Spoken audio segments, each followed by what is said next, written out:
우리가 에스라서 말씀을 살피고 있는데요.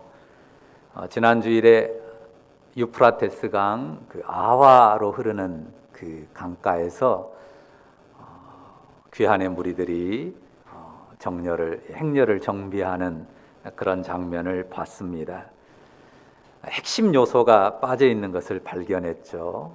성전 중심으로 하나님을 섬기는 공동체인데 그 핵심 기능을 담당하는 레위인이 한 사람도 없었던 것이죠.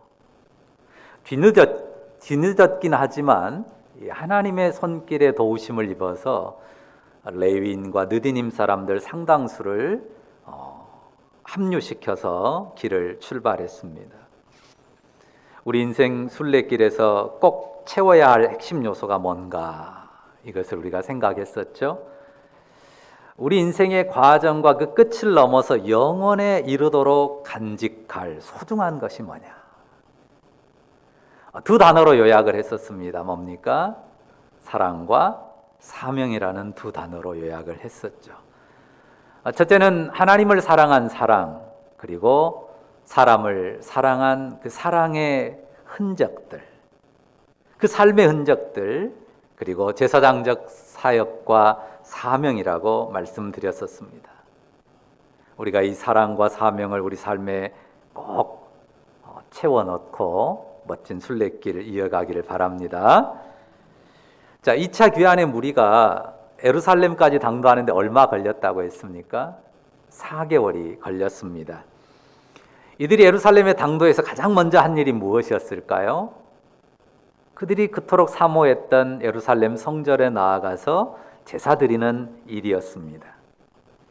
제사를 드리면서 그들은 마음에 소망을 품고 기도했을 것입니다. 이 성전을 중심으로 하나님의 율법을 따라 거룩한 나라를 이루겠습니다. 이루게 하옵소서. 그런 결단과 소망과 기도로 섰을 것입니다. 그런데 오늘 본문 10장 1절에 보면 어떤 장면이 그려집니까? 에스라가 뭘 하고 있어요? 성전 앞에 엎드려 울며 기도하고 죄를 자복하고 있습니다. 에스라가 그렇게 하고 있으니까 많은 백성이 함께 모여서 크게 통곡하는 모습을 볼 수 있습니다. 어떻게 된 일입니까? 우리가 9장을 넘겼는데요. 그 배경이 9장에 나옵니다. 자, 언약의 깃든 땅에 2차 귀환의 무리가 왔을 때 얼마나 큰 감격과 감동과 기쁨이 있었겠습니까? 기대도 컸겠죠. 앞으로 그곳에서 이룰 하나님의 나라에 대한 기대 말입니다. 그런데 시간이 얼마 지나면서 그 땅의 형편을 알게 돼요. 그 땅에 매우 심각한 문제가 있습니다. 그 문제를 우리가 9장을 보지 않아도 여기 2절에, 오늘 본문 10장 2절에 기록하고 있는데요. 이 유다와 예루살렘 거주하는 이들 가운데 명확한 죄악이 있었습니다. 그건 뭡니까? 이 땅, 곧 그 주변 이방인들의 여자를 아내로 맞이하여 가정을 이루는 그런 일들이 있었다고 하는 것입니다. 지금 막 들어온 사람들이 그랬다는 게 아니에요. 자, 1차 귀환. 지난주에 설명했듯이 약 78년 전에, 80여 년 전에 1차 귀환이 있었는데 그때는 스룹바벨이 이끌고 왔고 그때 주된 일은 성전 건축이었어요. 그래 약 20여 년에 걸쳐서 방해와 어려움들이 있어서 20여 년 만에 성전을 재건했습니다. 그때는 약 5만의 무리가 왔었어요. 자, 그런데 바로 그 무리들이 이미 살고 있었고 이제 2차 귀환의 무리가 보태졌는데 성전을 중심으로 하나님을 잘 섬기며 살고 있을 거라고 생각했던 그 공동체에 아주 심각한 죄악이 있었는데 그것은 바로 이방 여인을 취하여 아내를 삼고 또 딸을 이방인에게 며느리로 주는 그런 일들이 있었다는 거죠. 자, 이번 2차 귀환이나 그 전에 1차 귀환이나 다 이 성전과 예루살렘 회복에 대한 소망을 갖고 온 사람들이에요. 그러니까 78년 전에 1차 귀환 때도 하나님 나라에 대한 열정이 있었을 거란 말이에요. 율법을 따라서 성전을 중심으로 하나님을 섬기겠다. 그 열정이 있었을 텐데 벌써 시간이 78년이나 흘렀잖아요. 성전이 완공된 데를 기준으로 해도 이미 58년이 흘렀어요. 그러면 2세, 3세, 2세대, 3세대로 이어져 오면서 시간이 흐르면서요, 그 분위기가 많이 약해지고 퇴색한 거예요. 그러면서 그 공동체 안에 이방인 며느리를 맡거나 이방인에게 딸을 며느리로 주는 그런 일들이 생긴 것입니다. 그게 분명 율법에서 금하는 일이니까 처음에는 주변 눈치도 봤겠죠.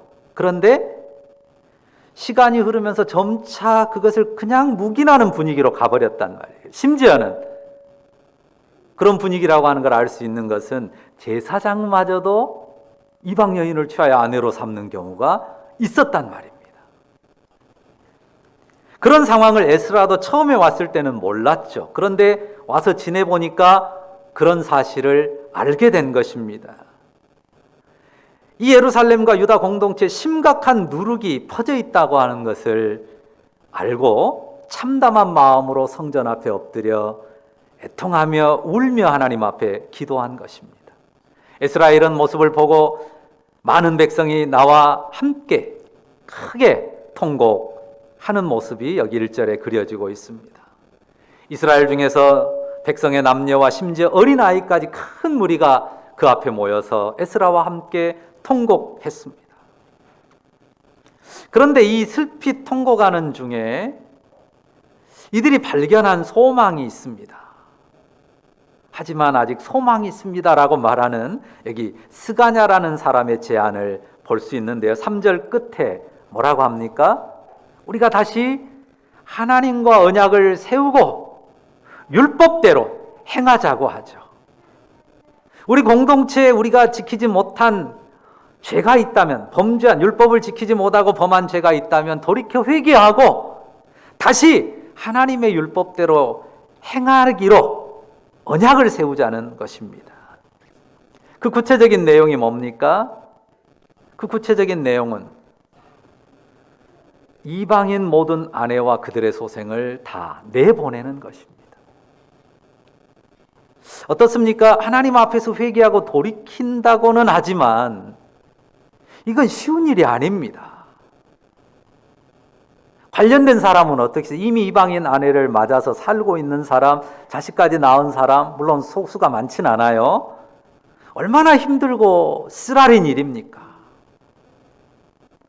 그런데 그렇게 이전의 잘못을 청산하고 다시금 하나님 앞에 율법을 지키기로 언약을 세우자고 하고, 에스라가 그 백성들에게 그렇게 하겠느냐고, 맹세하겠느냐고 물으니까 다 그렇게 하겠다고 5절에 맹세합니다. 그래도요, 6절 보시면 에스라는 금식하며 기도하는 일을 멈추지 못합니다. 거기 사로잡혔던 자의 죄들을 근심하여 계속해서 금식하며 기도했다고 쓰고 있습니다. 에스라는 매우 심각하게 생각하는 거예요. 과거 유다와 예루살렘을 멸망시켰던 그 죄를 생각하는 거예요. 이스라엘 자손이 이렇게 율법을 거슬러 행하다가 그냥 그 분위기를 계속하다가 결국은 과거에 그랬던 것처럼 다시금 하나님의 진노 아래 놓이면 어떻게 할까 두려워하는 것이죠.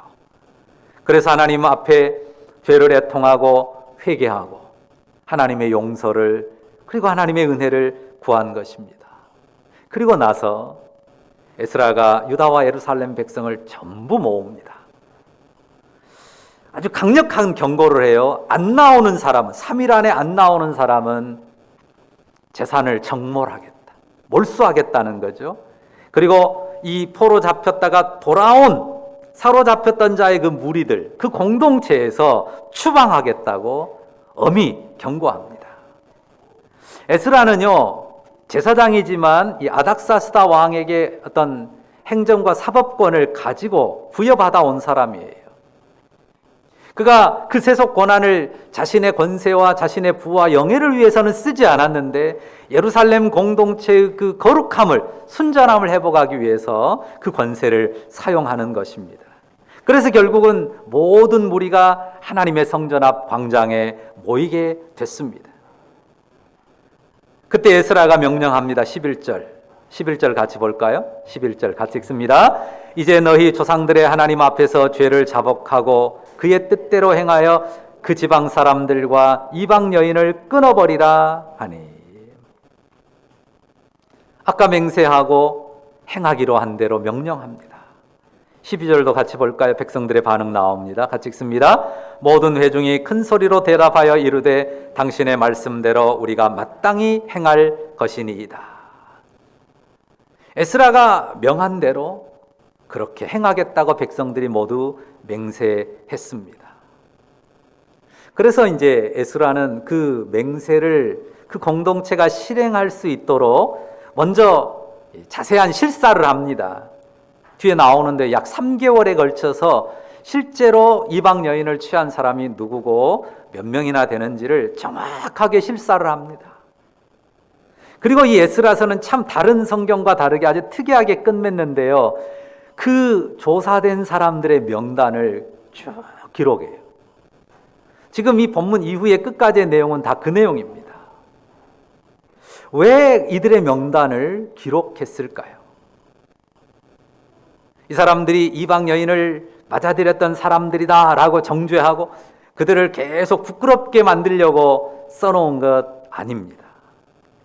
그들의 명단을 정확히 쓰고 그 사람들이 맹세한 대로 실행했는지를 확인하도록, 그러니까 맹세한 내용이 정확히 지켜지도록 이름을 써놓은 것입니다. 사람들은 불명예스러운 기록이 남는 것을 수치스럽게 생각합니다. 그게 부끄러운 걸까요? 물론 부끄럽죠. 근데 진짜 부끄러운 것, 정말 부끄러워할 것은 뭡니까? 잘못을 고치지 않는 거예요.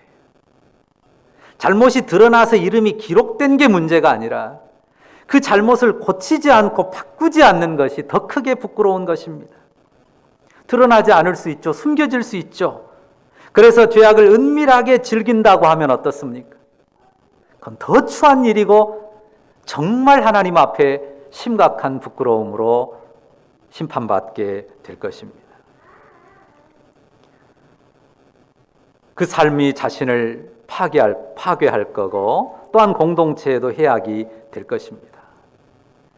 혹시는 부끄러운 기록이 남을 수 있어요. 부끄러운 기록이 남는 게 중요한 게 아니에요. 더 중요한 것은 죄를 떨쳐내고 잘못에서 돌이키는 것이 중요합니다. 그래야 자신과 가족의 삶을 회복할 수 있고 뿐만 아니라 공동체에도 축복이 될 수가 있는 것 아니겠습니까? 하나님께서는 예스라를 통해서 외형으로는 세워졌지만 그 안에 악한 누룩을 품고 있는 이 이스라엘 자손들, 유다와 예루살렘 공동체의 악한 누룩을 제거하시고 새롭게 하셨습니다. 오늘 말씀을 읽으면서 우리가 받는 도전은 무엇입니까? 한 가지 고민을 하게 돼요. 그러면 안 믿는 배우자나 그에게서 낳은 자녀는 쫓아내야 되는가? 오늘 말씀이 그걸 우리에게 가르쳐 주는 건 아니에요. 구약교회와 신약교회가 다른 점을 우리가 분명히 이해해야 합니다. 구약에서는 혈통이 기본입니다. 이스라엘의 자손, 이스라엘의 혈통이 기본이고 그 혈통 기본으로 해서 이방인과 결혼하지 말도록 정했습니다. 그런데 구약에서도요, 이방인이라고 무조건 배제하는 건 아니에요. 우리가 알잖아요. 그리스도의 족보에도 이방 여인들이 나옵니다. 자, 라합이라든지 룻이라든지 이런 그 이방 여인들이 나온다고요. 그러니까 하나님의 은혜와 그 신앙 고백이 분명한 경우에 구약에서도 하나님의 백성으로 편입이 됩니다. 근데 에스라 시대의 심각한 문제는 뭐였습니까? 율법과 신앙의 중심이 없이 그냥 이방인과 통혼한 것이 문제였어요. 언약의 가정을 이루고 거룩한 신앙 공동체를 세운다는 그 가치를 전혀 고려하지 않고 율법이 금하는데도 그냥 육체가 끌리는 대로 감정이 따라가는 대로 이방 여자를 취했던 것, 이것이 문제입니다. 하나님 섬김의 중심이 없이 세워지는 가정 어떻게 될까요? 하나님 섬김의 중심 없이 세워지는 가정은 우상과 세속 가치로 흘러가 버리고 맙니다. 지금 에스라가 해결하고자 했던 것, 에스라 시대에 해결했던 문제는 그 잘못을 회개하고 선명하게 정리하도록 한 것입니다. 신약의 질서는 다소 달라요. 어떻습니까? 하나님의 백성됨이 혈통과 상관이 있습니까? 유대인이어야 된다, 아니면 어느 민족이어야 된다, 어느 피부색이어야 된다, 이런 거 없습니다. 뭐라고 선포합니까? 그리스도의 십자가가 유대인이나 이방인이나 그 사이에 벽이 없도록 허물어버렸다. 그리스도의 십자가 안에서는 어떤 구별도 없습니다. 피부색이나 인종이나 지역이나 언어나 또 혹은 사회 계급, 계층 이런 것, 그 어떤 것으로도 사람을 나누지 않습니다. 복음의 구분은 단 두 가지예요. 그리스도 안에 있느냐, 그리스도 안에 있지 않느냐. 어떻습니까? 아무리 좋은 조건에 있더라도 모든 인생은 다 죄인입니다. 그리고 아무리 낮고 천한 조건에 심각한 어둠 속에 있었던 사람이라도 주 예수 그리스도를 믿으면 하나님 앞에 의인입니다. 복음의 명확한 구별, 복음의 절대적인 구별은 이 두 가지입니다. 아담 안에서 죄인이냐, 그리스도 예수 안에서 죄 용서받은 의인이냐. 우리가 믿는 복음, 이 복음의 선포가 그것 아닙니까? 우리는 이 복음 위에 선 사람들입니다. 우리가 믿고 소망하는 것이 그것 아닙니까? 죄인이었다. 우리 모두가 다 죄인이다. 세상에 아무리 좋은 조건과 좋은 여건을 갖췄다 하더라도 아담 안에서 죄인일 수밖에 없는데 그리스도 예수의 십자가의 피로 하나님의 자녀가 되었다고 하는 것이 우리의 믿음이고 우리의 소망입니다. 그러니까 우리가 이 복음 위에서 천국 가정을 이루는 거예요. 이 복음을 믿음 안에서 천국 가정을 이루는 것입니다. 그러니까요, 이 복음의 신앙이 분명한 사람이라면 그 복음을 받아들이지 않을 뿐만 아니라 거부하는 사람과 어떻게 결혼을 할 수 있겠습니까? 그것은 사실 불가능한 일입니다. 이 복음의 신앙 안에서 성도는 같은 신앙의 토대 위에서 언약의 가정을 이루려고 하는 것입니다. 근데 물론 조심할 게 있어요. 신앙 안에서 믿음의 가정, 언약 가정을 이룬다고 하면서 너무 이상적인 배우자만 찾는 경우가 있습니다. 그건 과욕입니다. 신앙 안에 있어도 완벽한 사람은 아무도 없습니다. 최소한의 요건, 주 예수 그리스도를 고백하는 신앙의 고백을 가지고 믿음의 삶을 함께 하겠다고 하는 그 최소한의 인격적인 약속, 그것은 요구된다고 하는 것입니다. 그러면 구체적으로 믿지 않는 배우자에 대해서는 어떻게 할까요? 이 에스라의 경우처럼 그냥 다 쫓아내야 됩니까? 아닙니다. 이 현실적인 문제에 대처하는 신약교회의 방식은 구약과는 달라요. 고린도전서 7장이 그것을 분명하게 우리에게 가르쳐 주는데요. 이미 믿지 않는 배우자와 살고 있는 경우에 대해서 어떻게 할 거냐? 기억하시는 분도 있을 거예요.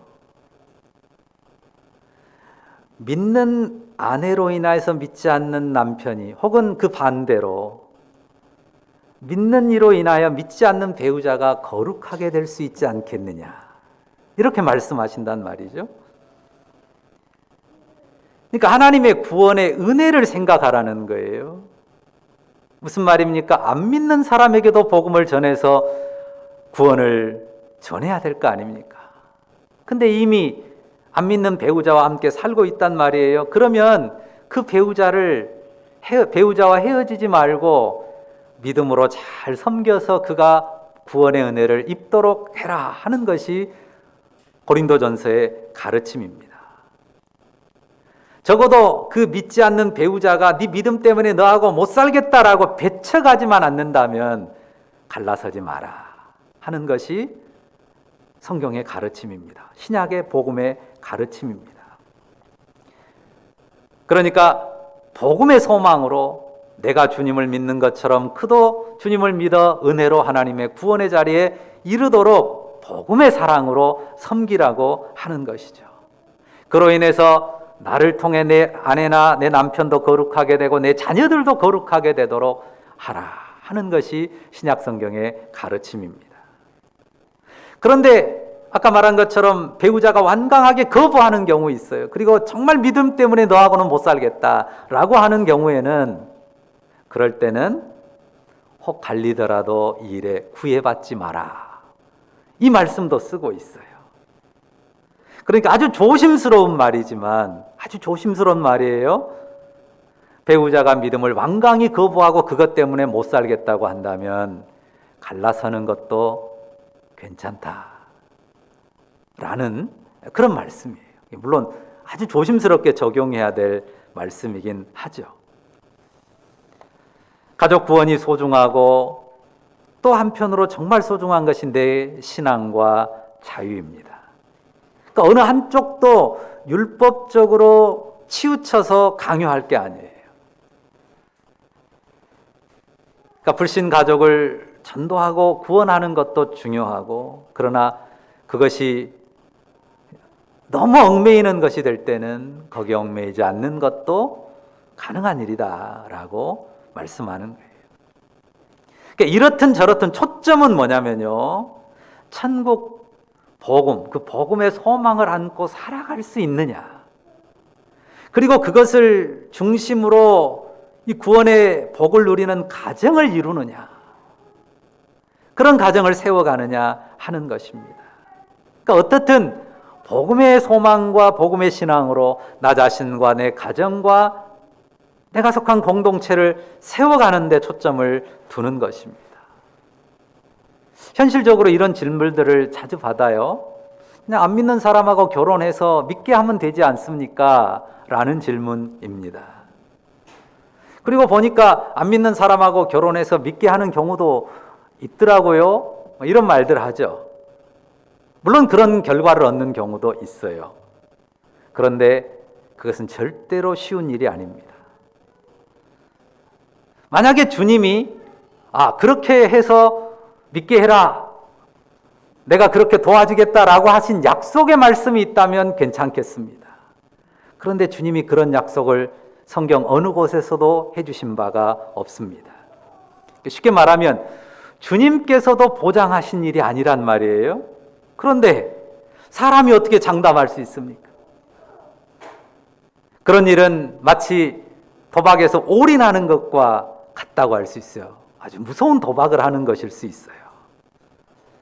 살다 보면 나중에 따라오겠지라는 가벼운 생각으로 결혼했다가 정말 힘든 삶을 살아가는 경우를 저는 주변에서 너무 많이 봅니다. 삶의 중심 가치가 완전히 달라요. 예수 믿는 사람은 하나님을 섬긴단 말이에요. 근데 정말 그 믿음을 받아들이지 않는 사람은 자기가 하나님이고 자기를 추구하는 것이 삶의 최고 가치예요. 삶의 가치가 서로 다른 사람이 한 몸을 이루어서 멋지게 살아갈 수 있다? 이거는 가능하지 않은 일입니다.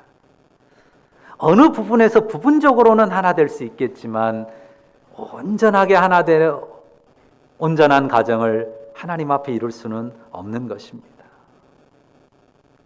그러니까 정말 원한다면 아까 말한 것처럼 최소한의 신앙 고백 나타내고 세례받게 한 다음에 결혼하는 게 좋습니다.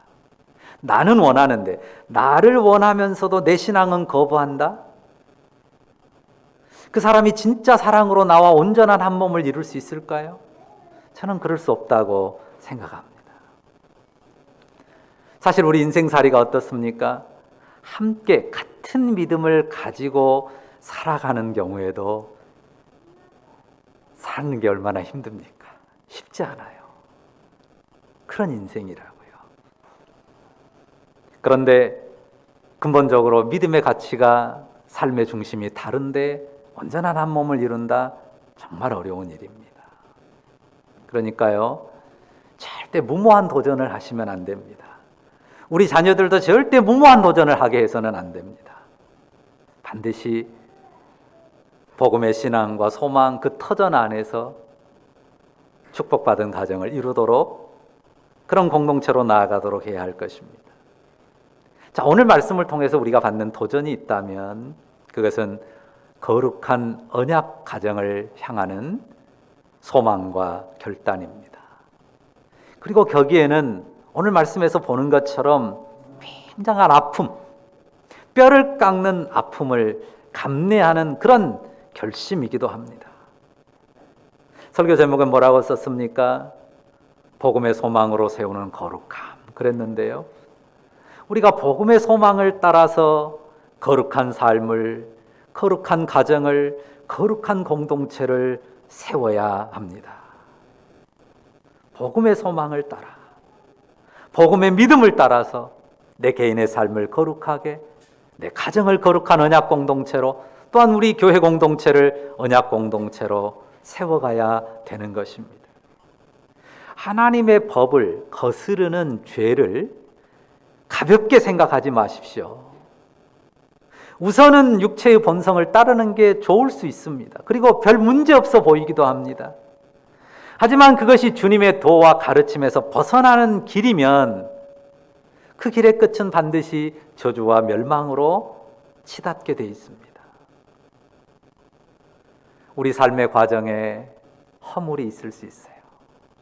죄가 있을 수 있어요. 우리가 연약한 인생 아닙니까? 그런데 그 허물이 드러나지 않고 기록으로 남지 않는 게 중요한 게 아니라 정말 중요한 건 뭐라고요? 소망을 품고 회개하고 돌이키는 것. 소망을 품고 돌이켜 회개하는 것입니다. 이스라엘 공동체가 그 일을 아픔을 감당하면서 감당해냈고요. 또한 우리 공동체 안에서도, 우리의 가정, 우리의 삶 안에서도 그 일을 이루어야 할 것입니다. 복음의 소망으로 언약 가정 세우기를 결심하고, 또 순전한 믿음의 공동체를 세우기를 결단하고, 그것을 위해서 상당한 그 아픔들을 감내하면서 영의 씨름을 계속해서 이어가는 것이죠. 이 거룩함 우리 영혼에 새기고, 이 거룩함으로 자신과 가정과 교회 공동체를 멋지게 세워가는 우리 모두이기를 간절히 바라고 축원합니다. 기도하십시다. 거룩하신 주님, 오늘 귀한 말씀에 도전 주시니 감사합니다. 거룩한 언약 가정을 향한 소망과 결단이, 이를 위해서 뼈를 깎는 아픔을 감내하는 영의 씨름, 영의 싸움 계속해가는 우리가 되게 하여 주시고, 그로 말미암아 하나님이 기뻐하시는 거룩함을 나 자신의 삶에, 우리 가족의 삶에, 우리 공동체의 삶에 멋지게 담아내고 세워가는 우리 에람 가족들, 주의 백성들 다 되게 하여 주옵소서. 예수님의 이름으로 기도합니다. 아멘.